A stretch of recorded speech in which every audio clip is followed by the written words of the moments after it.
first stop in California, we have arrived at Joshua Tree National Park. This is the famous Joshua Tree, but this one will look completely different from every other one you see.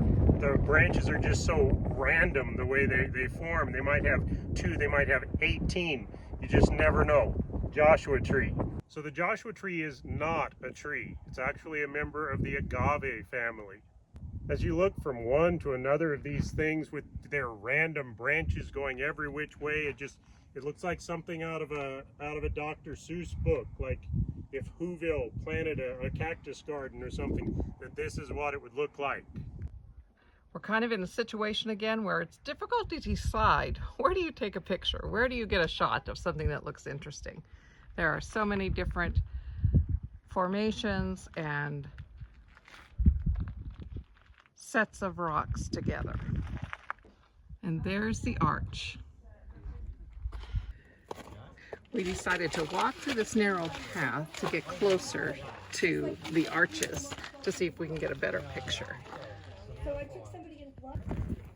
Okay, Mark's gonna go for it.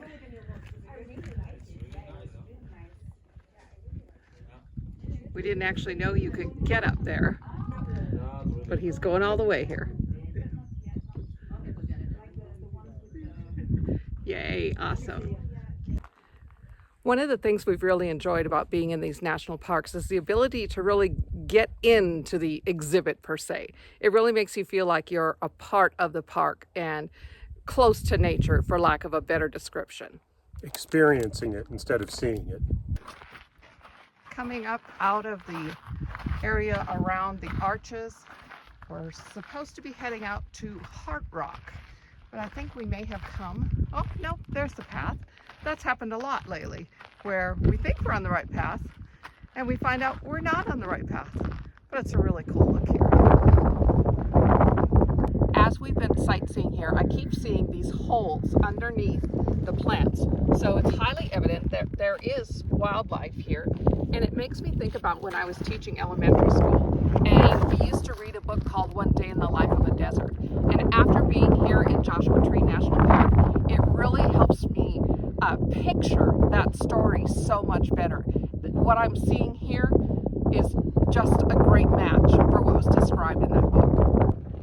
Hippo or Heart Rock? We'll see. Now it's a heart. One of the things about this park is you really didn't have to fear that you were going to get lost. And you'll see way in the back is where we walk, but almost the whole place is that fine gravel, so you could see where we'd park the cars the entire time. Even if you had to walk a little bit to get on top of a rock to see, you knew where you were, so you weren't going to get lost. And pro tip, this park is much more trailer friendly than, say, Saguaro, where we were yesterday. You weren't even allowed to take a trailer in to that one. This one, paved roads all the way through. You kind of drive to the trail you want to use, and then you're there. We are done for the day. Today has been a long driving day, almost 500 miles by the time we get to our campground. It's been pretty much on the road all day. I told Mark I needed a sea day, but he didn't take pity on me. He said we're going to the beach tomorrow, early.